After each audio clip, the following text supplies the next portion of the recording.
الحمد لأهله والصلاة على أهلها أما بعد فأعوذ بالله من الشيطان الرجيم بسم الله الرحمن الرحيم وذكر فإن الذكرى تنفع المؤمنين صدق الله العظيم عن النبي صلى الله تعالى عليه وسلم أنه قال من حسن إسلام المرء تركه ما لا يعنيه وقال عليه الصلاة والسلام لا يؤمن أحدكم حتى يحب لأخيه ما يحب لنفسه أو كما قال عليه الصلاة والسلام اللهم صل على سيدنا ومولانا محمد وبارك وسلم.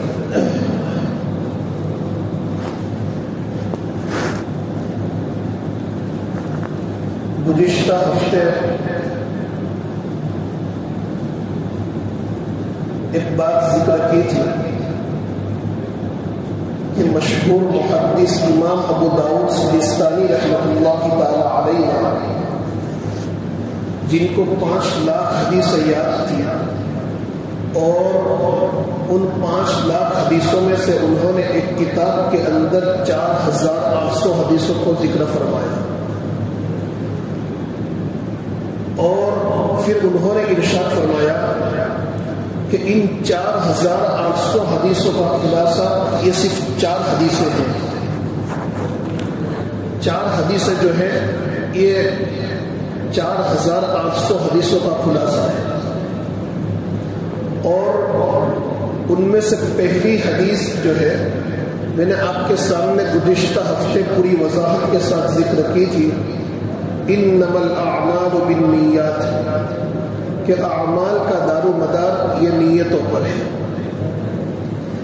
اب اس کے بعد جو ہے دوسرے نمبر پر جو حدیث ہے وہ اللہ کے نبی صلی اللہ تعالی علیہ وسلم کا ارشاد گرامی من حسن اسلام المرء ترکہ ما لا یعنیہ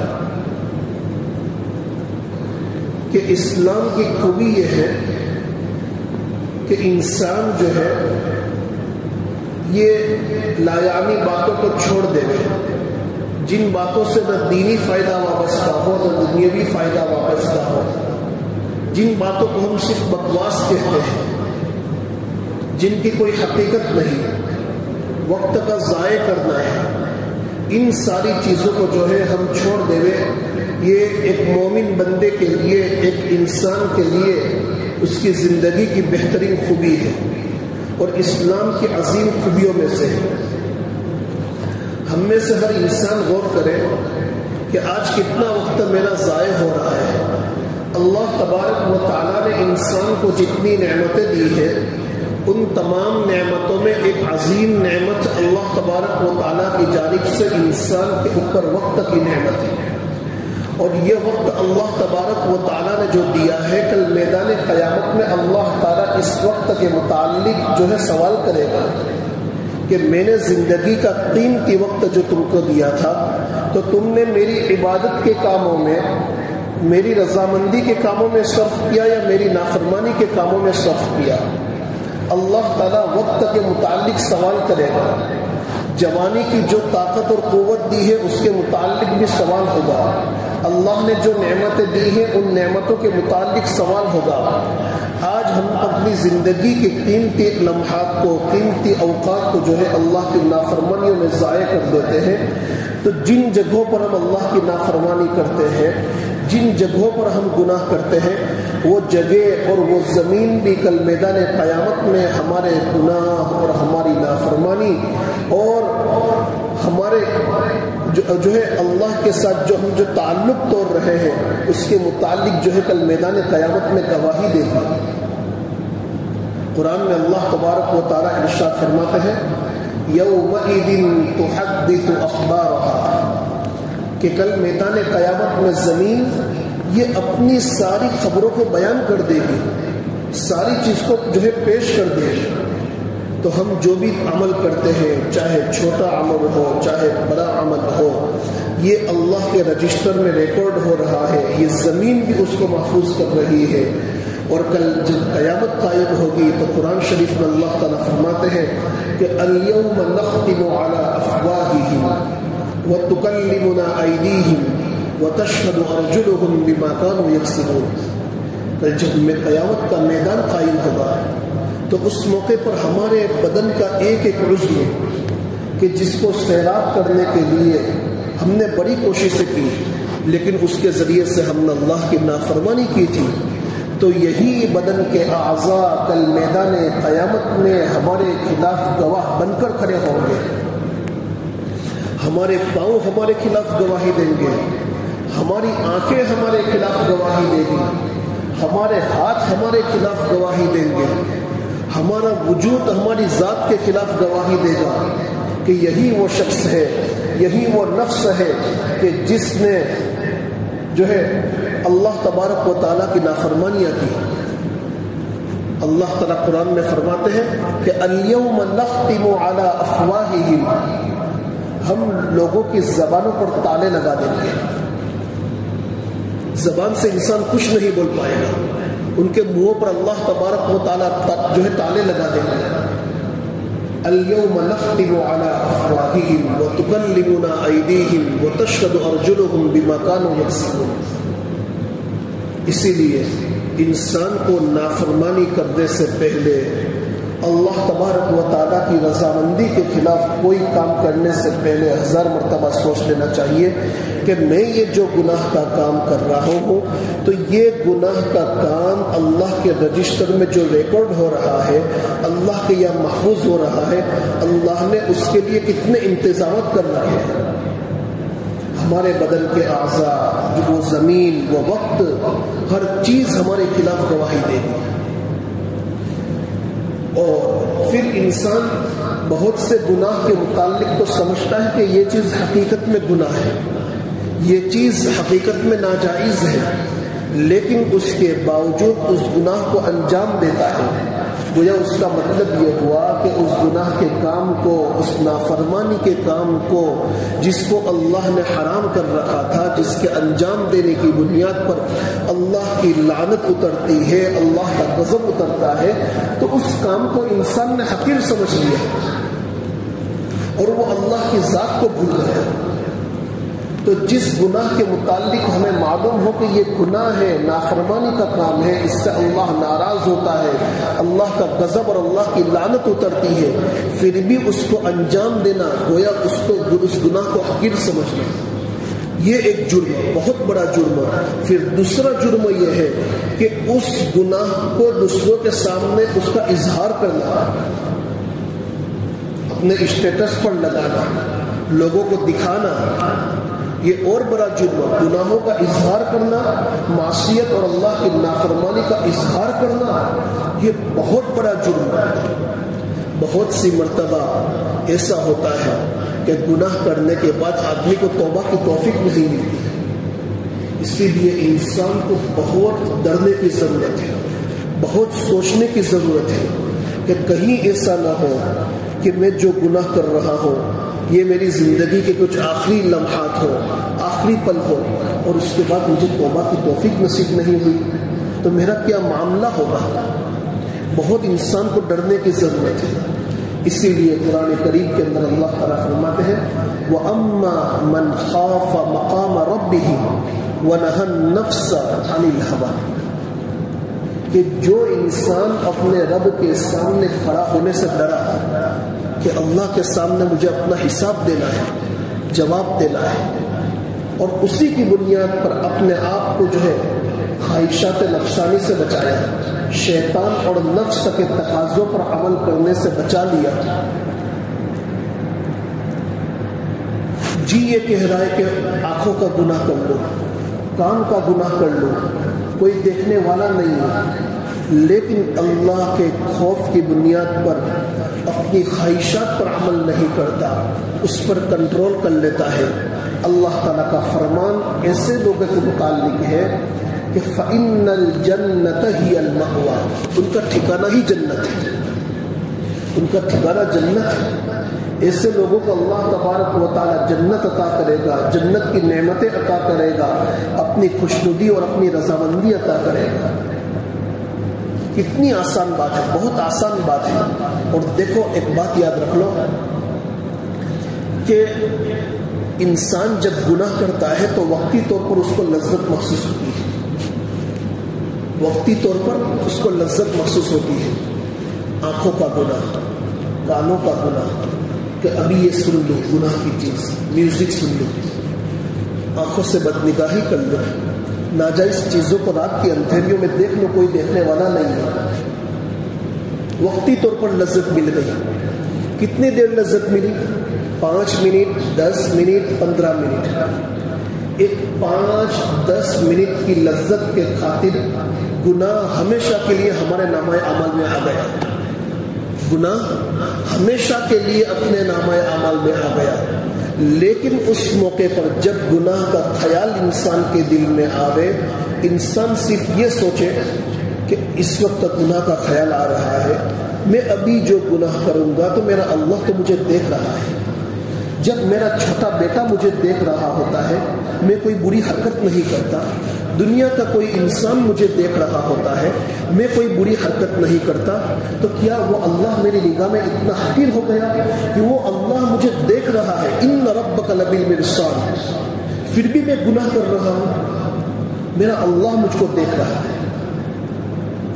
وہ مالکوں کا مالک ہے، بادشاہوں کا بادشاہ ہے، ساری کائنات اس کے قبضے قدرت میں ہے.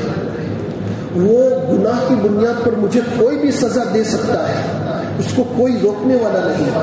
انسان 1-2 منٹ کے لیے یہ تصور کر لے اور انسان اپنی آخرت کو سوچ لے، اپنی قبر کی تنہائی کو سوچ لے کہ میری قبر میں مجھے اکیلے کو رات کی اندھیریوں میں سونا ہے. اس وقت اس موقع کا تھوڑا تصور کر لے. اس قبر کے اندر میری اولاد، میرے ماں باپ، کوئی میرا ساتھ دینے والا نہیں ہوگا. 1-2 منٹ کے لیے یہ تھوڑا تصور کر لے گا، اپنی موت کا تصور کر لے گا کہ مجھے بھی جنازے میں سونا ہے، ایک دن میرے لیے بھی پانی گرم کیا جائے گا، ایک دن مجھے بھی آخری جو ہے آخری کپڑے یعنی کفن کی شکل میں جو ہے آخری لباس پہنایا جائے گا. انسان 2-3 منٹ کے لیے تصور کرے گا، گناہوں کا جذبہ خود بخود ختم ہو جائے گا. یہ گناہ کا خیال ختم ہو گیا. گناہ کا خیال آپ نے کنٹرول کر لیا گناہ کا، تو 2 منٹ آپ کو تھوڑی تکلیف ہوئی، 2 منٹ آپ کو برداشت کرنا پڑا، لیکن 2 منٹ برداشت کے نتیجے میں نیکی ہمیشہ کے لیے ہمارے نامہ اعمال میں درج ہوئی. وہاں گناہ کی لذت 2-5 منٹ کی ہمیشہ کے لیے نامہ اعمال میں گناہ درج ہو جاتا ہے. اور یہاں اپنی ذات پر کنٹرول کرنا صرف 2 منٹ کے لیے ہے، 2 منٹ کے لیے مشقت برداشت کرنا ہے، لیکن ہمیشہ کے لیے اللہ کی رضامندی، اللہ کی خوشنودی اور اللہ کی رحمت سے قریب ہونا، اور ہمارے نامہ اعمال میں ایک نہیں کئی نیکیاں جو ہمیشہ کے لیے درج ہو گئی. اسی لیے جب گناہ کا خیال دل کے اندر پیدا ہو، گناہ کا خیال دل کے اندر پیدا ہو تو فوراً انسان کو اعوذ باللہ من الشیطان الرجیم یا اعوذ باللہ السمیع العلیم من الشیطان الرجیم پڑھ لینا چاہیے. قل اعوذ برب الفلق اور قل اعوذ برب الناس پڑھ لینا چاہیے، اس لیے کہ انسان کے دل و دماغ میں گناہ کا خیال ڈالنے والی اگر کوئی ذات ہے تو وہ شیطان ہے، اس کا نفس ہے. یہ 2 انسان کے بڑے دشمن ہیں اور یہ مومن کے دل میں ہی خیال ڈالتے ہیں. کیوں؟ کہ وہاں ایمان ہے، وہاں عظیم نعمت ہے، وہیں سے ساری چیزیں ملے گی. کافروں کے دل میں ان کو خیال ڈالنے کی ضرورت ہی نہیں. کیوں ہماری نماز میں ہمیں خیالات آتے ہیں؟ کیوں؟ اس لیے کہ وہ شیطان آ کر خیال ڈالتا ہے. تو خیالات کا آنا کوئی بری چیز نہیں، خیالات پر اپنے آپ کو جمانا یہ بری چیز ہے. کہ ہمیں پتہ چل جاوے کہ یہ تو خیال آ گیا، میں تو نماز کے اندر ہوں، فوراً اپنے آپ کو اس خیال سے ہٹا کر اپنی توجہ اللہ کی طرف کر لیں. یہ ہمارے دل میں ایمان ہے، اس بنیاد پر خیال آ رہا ہے. گناہ اور نافرمانی کا خیال یہ شیطان ہمارے دل میں اس لیے ڈال رہا ہے کہ وہ یہ چاہتا ہے کہ اس کو ایمان سے جدا کر دو، اس کو اللہ کی رحمت سے دور کر دو. لیکن اس موقع پر جب انسان اعوذ باللہ من الشیطان الرجیم پڑھ کر اور قل اعوذ برب الفلق اور قل اعوذ برب الناس پڑھ کر اللہ تبارک و تعالیٰ کی پناہ حاصل کر لے گا تو پھر شیطان کی پوری طاقت بھی اس کو اس گناہ کے اندر نہیں اتار سکتی، اس لیے کہ اس موقع پر اس نے رب کریم کو یاد کیا اور رب کریم کی پناہ حاصل کی۔ اور جب انسان دنیا کے اندر اپنی ضرورت کے موقع پر کسی پڑوسی کی یا کسی کی جو ہے مدد حاصل کرتا ہے تو وہ بھی اس کے لیے ہاتھ بٹاتا ہے۔ یہاں تو مالکوں کے مالک کی جو ہے پروردگار کی اس نے جو ہے یہ مدد حاصل کی ہے، اس کی پناہ حاصل کی ہے، وہ اللہ ضرور شیطان کے ہر کندھوں سے اس کو بچائے گا۔ اسی لیے شیطان نے جب اللہ تبارک و تعالیٰ سے یہ کہا کہ میں تیرے نیک بندوں کو ضرور راہ راستہ سے ہٹانے کی کوشش کروں گا، تو اللہ نے اس کو یہی کہا کہ میرے نیک بندے تیری جال میں پھنسنے والے نہیں ہیں۔ اللہ کی پناہ ہم حاصل کریں گے، اللہ تبارک و تعالیٰ ہمیں پناہ عطا فرمائے۔ اور اگر بتقاضائے بشریت کوئی گناہ ہو جاوے، کوئی نافرمانی کا کام ہو جاوے، انسان ہے تو فوراً انسان کو استغفار کر لینا چاہیے، توبہ کر لینی چاہیے۔ توبہ کی توفیق کا نصیب ہو جانا یہ بھی اللہ تبارک و تعالیٰ کی عظیم نعمت ہے۔ تو میں نے آپ کے سامنے جو دوسری روایت پیش کی کہ من حسن اسلام المرء ترکہ ما لا یعنیہ، کہ انسان کے اسلام کی خوبیوں میں سے یہ ہے کہ وہ لا یعنی باتوں کو، ایسی باتوں کو جس کے اندر نہ دینی فائدہ ہے نہ دنیاوی فائدہ ہے، اس کو چھوڑ دیں۔ آج کل ہمارے بچے موبائل کے اندر گیم کھیلتے ہیں، آپ یہ بتائیے کہ اس سے نہ دینی فائدہ ہے نہ دنیاوی فائدہ ہے، کوئی فائدہ وابستہ ہے؟ صرف وقت ضائع ہو رہا ہے۔ وقت تو کیا، وقت کے ساتھ ساتھ ہمارے بچوں کی اچھی صلاحیتیں ان کی ضائع ہو رہی ہیں۔ اور اتنا ہی نہیں، ان گیموں کو کھیلنے کی بنیاد پر، ان سیریلوں کو دیکھنے کی بنیاد پر، ان کارٹونوں کے دیکھنے کی بنیاد پر ان کے کیریکٹر بھی بگڑ رہے ہیں، ان کے اخلاق کی گراوٹ ہو رہی ہے، ان کے دل کے اندر غصہ اور لوگوں کے ساتھ الجھنے کا ایک جذبہ ان کے ذریعے سے پیدا ہوتا ہے۔ اسی لیے میں آپ سے بڑی عاجزی کے ساتھ درخواست کرتا ہوں کہ دیکھو، ہم اپنی نسلوں کے اندر ایمان کو بچانا چاہتے ہیں، اپنی اولاد کی صحیح تربیت کرنا چاہتے ہیں، تو اللہ کے واسطے بچہ ہمارا چاہے جتنا بھی روئے ہم اس کو برداشت کر لے، ان کے ہاتھ میں موبائل نہ دیں۔ انگارہ رکھا ہو یا کرنٹ وغیرہ ایسی کوئی چیز رکھی ہو، یا استری جو ہم کرتے ہیں پریس، اگر وہ گرم چیز رکھی ہوئی ہو تو ہم بچے کو اس کے قریب نہیں جانے دیتے۔ کیوں؟ اس لیے کہ وہ چیز اس کو نقصان پہنچانے والی ہے۔ پھر چاہے بچہ کتنا بھی روئے، اس سے بڑی چیز یہ ہے کہ بچوں کے ہاتھ میں موبائل مت دو۔ یہ صرف بچے کے ساتھ جو ہے خیانت نہیں ہے، بلکہ ہماری پوری نسل کے ساتھ خیانت ہے۔ جب اولاد بگڑے گی، نسل بگڑے گی۔ اور یہ بچہ میوزک سنے گا نا، بچہ دیکھو، اللہ کے نبی علیہ الصلوۃ والسلام کے دنیا کے اندر آنے کے جتنے مقاصد حدیث شریف کے اندر بیان کیے گئے ہیں، ان میں سے ایک عظیم مقصد اللہ کے نبی کا اس دنیا کے اندر آنے کا مقصد یہ ہے کہ دنیا کے اندر سے میوزک کو ختم کرنا، گانوں کو ختم کرنا، گانا اور میوزک کو ختم کرنا۔ اب یہ ہمارا معصوم بچہ جب وہ میوزک سنتا ہے، ہم کیا سمجھ رہے ہیں کہ وہ اپنا دل بہلا کر خاموش ہو گیا؟ نہیں، اللہ کے نبی علیہ الصلوۃ والسلام نے میوزک پر پابندی کیوں لگائی؟ حتیٰ کہ اسلامی نعتیں اور نظم جس کے بیک گراؤنڈ میں میوزک سیٹ کیا گیا ہو، چاہے باریک سا میوزک ہو، اس کو سننا منع ہے، اس کو سننا منع ہے۔ کیوں؟ اس لیے کہ یہ میوزک ہے۔ میوزک کیوں منع کیا گیا؟ اس لیے کہ میوزک کے سننے کی بنیاد پر، میوزک کے کثرت سے سننے کی بنیاد پر انسان کے دل میں زنا کی محبت پیدا ہوتی ہے، انسان زنا کی طرف جاتا ہے۔ تو ہمارا یہ معصوم بچہ جو روزانہ میوزک سنتا رہے کہ جیسے ہی رو رہا ہے ہاتھ ہاتھ میں موبائل چالو کر کے دے دیا, کوئی کارٹون دکھا دیا, بیک گراؤنڈ کے اندر جو ہے میوزک بج رہا ہے. میرے بھائیوں, میرے عزیزوں, رحم کرو اپنی اولاد پر. یہ بچہ بھی سمجھدار ہے. اس میوزک کی بنیاد پر اس کی کوری سینے جیسے بالکل کوڑے اور صاف دل کے اندر جو ہے زنا کی محبت پیدا ہو رہی ہے. یہ بچہ بڑا ہو کر بے حیا بنے گا. ہم کیوں ایسے کام کریں کہ جس کی بنیاد پر ہمارے بچے کے اندر زنا کی محبت پیدا ہو, بلکہ بچپن میں ہم ہمارے بچوں کو سامنے لے کر قرآن مجید کو کھولیں, قرآن مجید کی تلاوت کریں, ہمارے بچے کو سامنے بٹھا کر نماز جو ہے ان کے سامنے نمازیں پڑھیں, ان بچے کو سامنے بٹھا کر زور سے سبحان اللہ کی تسبیح پڑھیں, زور سے الحمدللہ اور کلمہ طیبہ کی تسبیح پڑھیں. یہ اعمال بچہ جب ہماری آنکھوں سے جو ہے اپنی آنکھوں سے دیکھے گا, اور بچہ جب اپنی نگاہوں سے ہماری اس زندگی کو دیکھے گا, اس بچے کے دل میں بڑے ہونے کے بعد جناب محمد رسول اللہ صلی اللہ تعالی علیہ وسلم کی محبت پیدا ہوگی. اور جو بچہ محمدی بن گیا, جو بچہ محمدی بن گیا, سمجھ لو آپ کی نسل کامیاب ہو گئی. اور یہ چیز آپ کو کب فائدہ دے گی؟ یہ آنکھیں جب ہمیشہ کے لیے بند ہو جائے گی, یہ سانس جب ہمیشہ کے لیے رک جائے گی, آپ جب قبر میں چلے جاؤ گے ایک ایک سبحان اللہ, ایک ایک حمدللہ کے محتاج ہو جاؤ گے.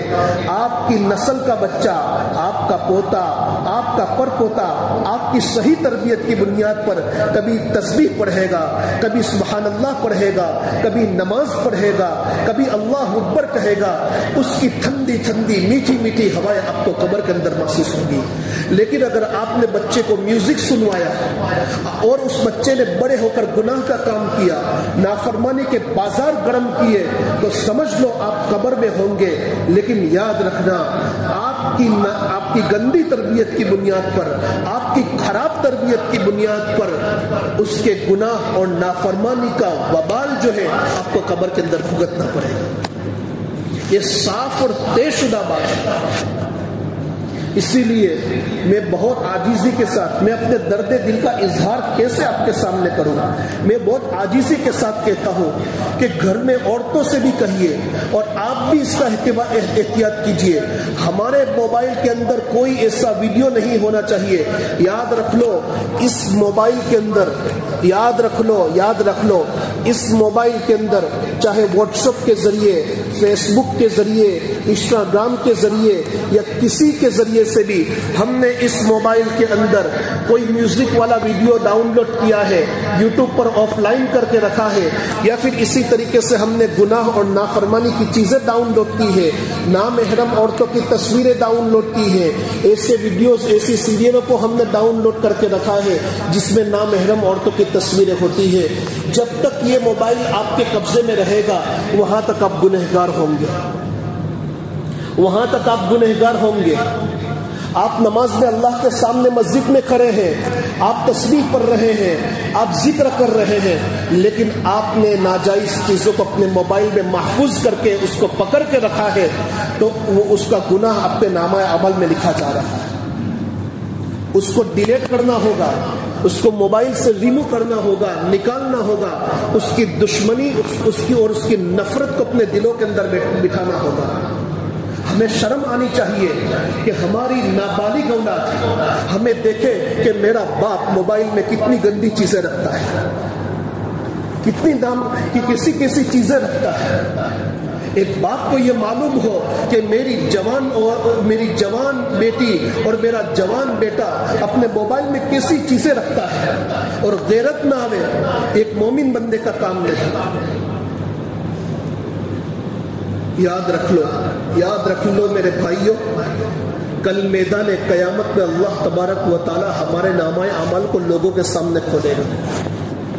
ہمارے نامہ اعمال کل میدان قیامت میں لوگوں کے سامنے کھلیں گے. بہت حقیقت بات.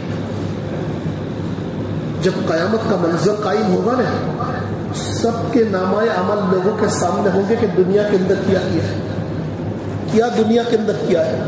ذرا اس وقت یہ سوچو کہ جب ہماری رات کی تنہائی کی گندگیاں, ہماری رات کی تنہائی کی گندگیاں لوگوں کے سامنے آئے گی, ہماری اولاد کیا کہے گی کہ وہ غدار باپ تو دنیا کے اندر مجھ کو برائی سے روکتا تھا، تو کتنا گندا تھا، تو کتنا گندا تھا۔ ہم کل میدان قیامت میں اپنی گندگیوں کی بنیاد پر اپنی اولاد کو منہ دکھانے کے لائق نہیں رہیں گے۔ میرے بھائیوں، یہ رمضان کا مہینہ ہے، آج بھی اللہ نے ہم کو موقع دیا ہے، بہت بہترین موقع دیا ہے۔ سچی پکی توبہ کر لو، نہیں تو بعد میں موقع نہیں مل سکتا۔ سچی پکی توبہ کر لو، ورنہ آج کے حالات ایسے ہیں کہ اب جو ہے اب ہمیں گناہوں سے بچانے کی بہت ضرورت ہے۔ آگے کے حالات بڑے سنگین آ رہے ہیں۔ یہ مت سمجھنا کہ ماضی کے اندر جیسے سکون والے حالات تھے آئندہ حالات ایسے باقی رہیں گے۔ ہم سب کے سروں کے تاج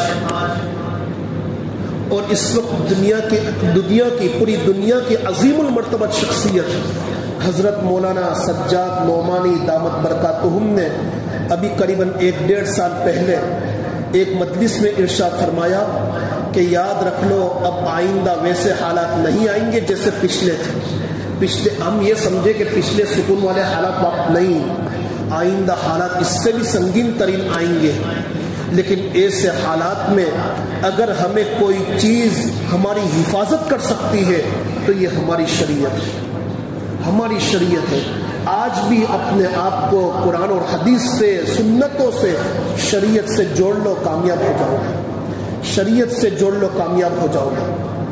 اور اگر شریعت سے نہیں جوڑو گے، دنیا کی باطل طاقتیں ہمیں جو ہے اپنا لقمہ بنانے کے لیے تیار ہے۔ مسلمان سمندر کی جھاگ کے برابر ہو یا جتنی بھی کثرت سے ہو، لیکن اگر شریعت سے ٹوٹ گئے اللہ ہمیں توڑ کر رکھ دے گا، اور شریعت سے جڑ گئے پھر دنیا کی کوئی طاقت ہمارا بال بکا نہیں کر سکتی، اور یہ اللہ کا فرمان ہے وَأَنْتُمُ الْأَعْلَوْنَ إِن كُنتُم مُؤْمِنِينَ، یہ تم سربلند رہو گے، دنیا کی کوئی طاقت تمہیں چھیڑ نہیں سکتی، تمہاری طرف نگاہ نہیں اٹھا سکتی۔ کیوں؟ تمہارے پاس ایمان کی دولت ہے، لیکن کب؟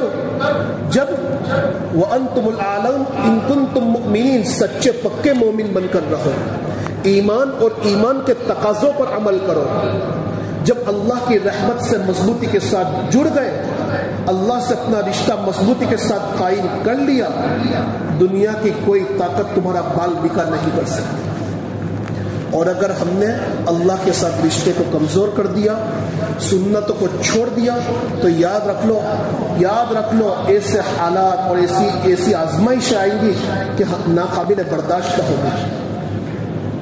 اسی لیے میں آپ سے کہتا ہوں کہ روزانہ رات میں سونے سے پہلے ایک عمل کریں، 10 منٹ کے لیے بستر پر جب جائیں تو رات کی اندھیری میں، آج دن کے اندر صبح جب بیدار ہوا تھا تو بیدار ہونے سے لے کر رات میں سونے تک میں نے کتنی نیکی کے کام کیے اور کتنے گناہ کے کام کیے۔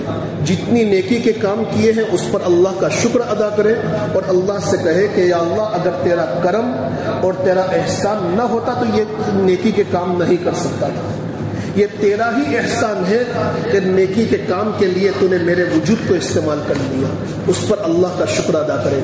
اور جو گناہ، جو نافرمانی کے کام ہو چکے ہیں اس پر اللہ کے حضور میں مغفرت طلب کر لے، اللہ سے کہہ دے کہ یا اللہ میں بڑا شرمندہ ہوں کہ تیری نعمتوں کو استعمال کر کے میں نے تیرے ہی ساتھ غداری کی۔ میں آج سچی پکی توبہ کرتا ہوں کہ آئندہ کوئی گناہ نہیں کروں گا اور ان گناہوں کو بھی چھوڑتا ہوں۔ یہ 3 باتیں کہ اپنے گناہوں پر شرمندگی کا اظہار کریں، گناہوں کو اسی وقت چھوڑنے کا پکا ارادہ کریں اور آئندہ نہ کرنے کا، گناہوں کو اسی وقت چھوڑ دے اور آئندہ نہ کرنے کا پختہ ارادہ کریں، اور پھر اس کے بعد سو جاویں۔ انشاءاللہ ثم انشاءاللہ اللہ سے قوی امید ہے کہ اس رات کے بعد صبح کو اگر ہماری آنکھ ہمیں جو ہے بند ہو گئی، ہمیشہ کے لیے بند ہو گئی، نہیں کھلی، اللہ تعالیٰ ہمارا شمار ان لوگوں میں کر دے گا جن کی اس شب کے اندر اللہ تبارک و تعالیٰ مغفرت فرمانے گا۔ اسی لیے خاص طور پر جو ہے اس کا اہتمام کریں، خاص طور پر جو ہے اس کا اہتمام کریں۔ اللہ تبارک و تعالیٰ ہم تمام کو جو ہے عمل کی توفیق عطا فرماوے۔ سبحان اللہ بحمدہ سبحانک اللہم وبحمدک ونشہد ان لا الہ الا انت نستغفرک ونتوب الیک. سنتیں پڑھنا ہے.